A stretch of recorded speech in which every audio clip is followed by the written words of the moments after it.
we bring spending down when it ended. But also we didn't bring spending down when it ended. Also, actually, did you forget that it ended? Spending actually went up under Donald because Trump. of the pandemic. You're right. Correctly. Why didn't it come back down under Biden? Why didn't it come down? The pandemic ended. You don't have an answer for that. There is one. No, is still going on? Are you still okay, sick? No, what I'm also saying is that there are you got long COVID? Hey folks, welcome to the Second Take channel, where we watch CNN so you don't have to.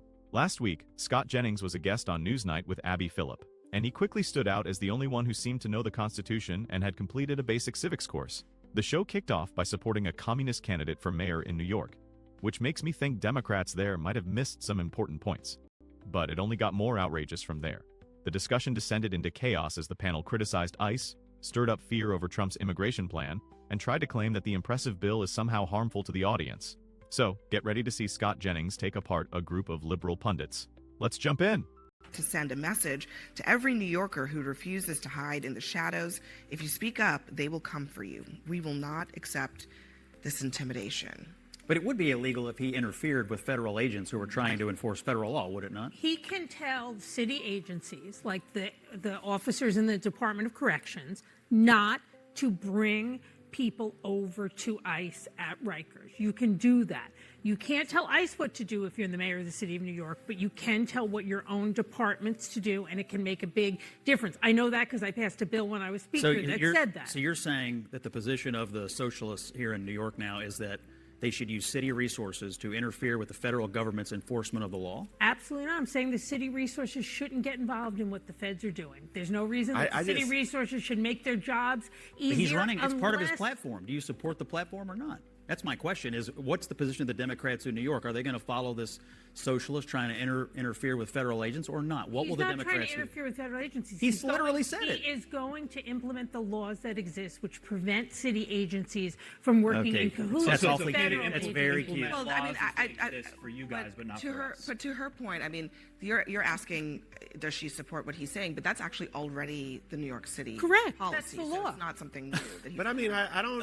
Listen, I'm just saying, like, you're acting as if this is like breaking new ground. It's not, because it's literally part Democrats of in New York. I get it. I know, but I'm saying Democrats in New York already endorsed this because this is the policy. Okay, so just the clear position. So what you're saying is the position of the Democrats in New York is to interfere with the federal government when it comes to enforcing federal immigration. No, what the that's position, the existing position is not to roll out the red carpet for ICE. Why? That is the position. Why shouldn't federal law be enforced in New York just like everywhere else? The city of New York has the right as a sanctuary city to say we're not going to, in Rikers, allow ICE to set up a table, which they used to do, and walk people over to them. It's the most the law. amazing thing about But that's, I guess just another day. Yeah, well, and I should point out this whole, he says that he's a democratic socialist. He's a socialist, I'll be kind.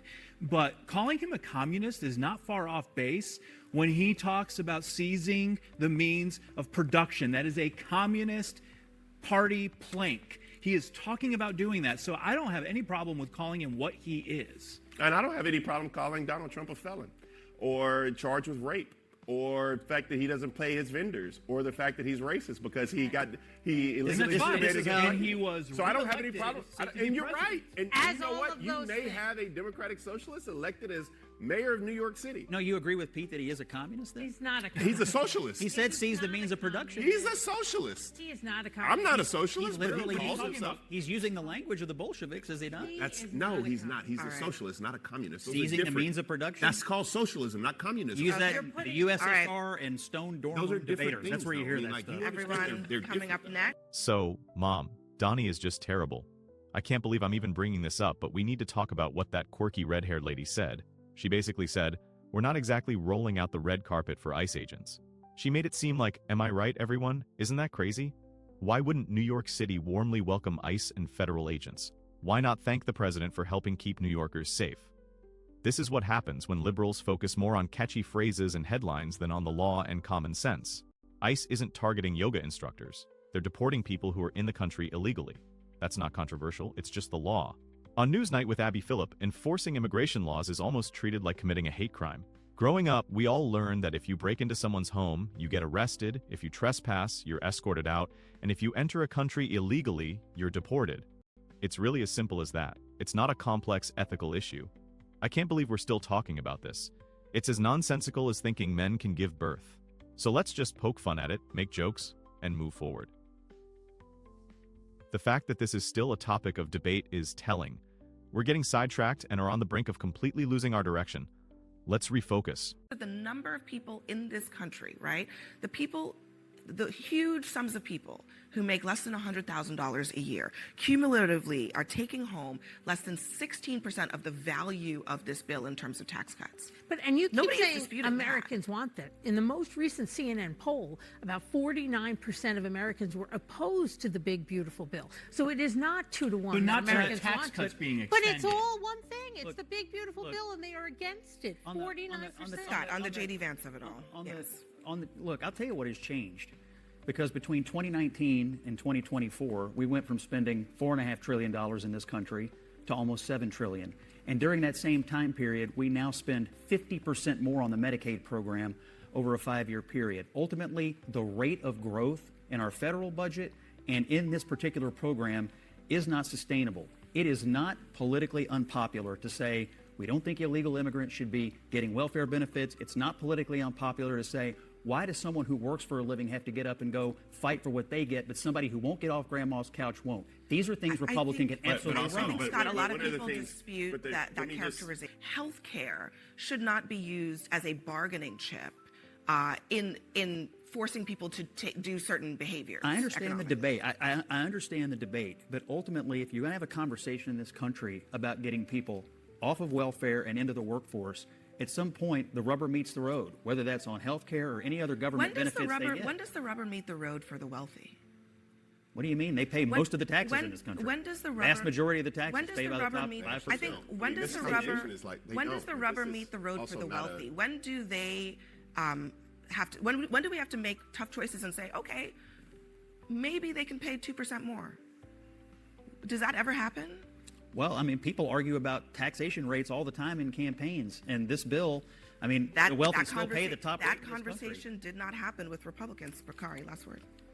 No, I mean, I just think because we had a once in 100-year pandemic, Right. and Scott forgets that in his analysis. No, you're right. that's- I agree with you. But so- why didn't we bring but so- spending down and when it also- ended? But also, We didn't bring spending but- down when it but al- ended. Also, actually, Did you forget spending- that it ended? Spending actually went up under Yeah, Donald because Trump. of the pandemic. You're right. Correctly. Why didn't it Correct. come back down So, under but- Biden? Why but didn't it come also- down? The also pandemic there ended. is- You don't have an answer for this. There is one. No, it's that Is is it still going on? Are you No. still Okay, sick? let me No, let what I'm Bakari also finish saying his is that thought, and there then we'll are. Abby was pretty pleased with herself for asking, when do wealthy individuals reach a breaking point? Honestly, I try to give her some credit, but that question seems way off. Let's be real. In 2022, folks making over $100,000 a year were responsible for 97% of all federal income taxes.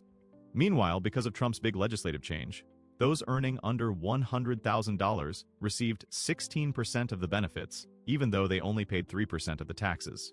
How would CNN report that? Most would probably call it pretty generous. As Scott Jennings pointed out, it's a common viewpoint that people here illegally and healthy individuals choosing not to work shouldn't get benefits. Then Abby goes on about how healthcare shouldn't be a bargaining tool. Sure, but let's face it. Healthcare isn't a universal right for everyone. No one's inherently entitled to government handouts, and relying on the government like a safety net has done more harm than good in the long run. The goal of the bill is to make sure help goes to those who truly need it, not to the scammers, freeloaders, or lawbreakers. So no, it's not hurting Americans. It's actually protecting the system from being taken advantage of. That's exactly why the left has a hard time accepting it. Their outrage isn't really about caring, it's about maintaining control. This bill disrupts their story by proving that we can enforce laws while still offering aid responsibly. It puts the law-abiding citizen before the fraudster, values the diligent worker over the idle individual, and the legal resident above the undocumented immigrant. They're not angry because they think the bill will fail. They're worried because it might actually help all Americans, which they find hard to accept. What do you think about all this? Is Scott Jennings one of the few sensible voices on TV right now? Why is the idea that undocumented immigrants shouldn't get benefits causing such a stir these days? Honestly, I'm not sure. I'd love to know what you think in the comments. Anyway, that's it for this video. Any support you can offer by liking, subscribing, or sharing is hugely appreciated. Since I started asking for your help back in July, I can't tell you how important it has been for the channel's growth. You are its foundation, its heart. Thank you from the bottom of my heart. And as always, I'm really grateful that you chose to spend a few minutes watching my video. Your time is valuable, Always remember, Jesus loves you. Catch you later.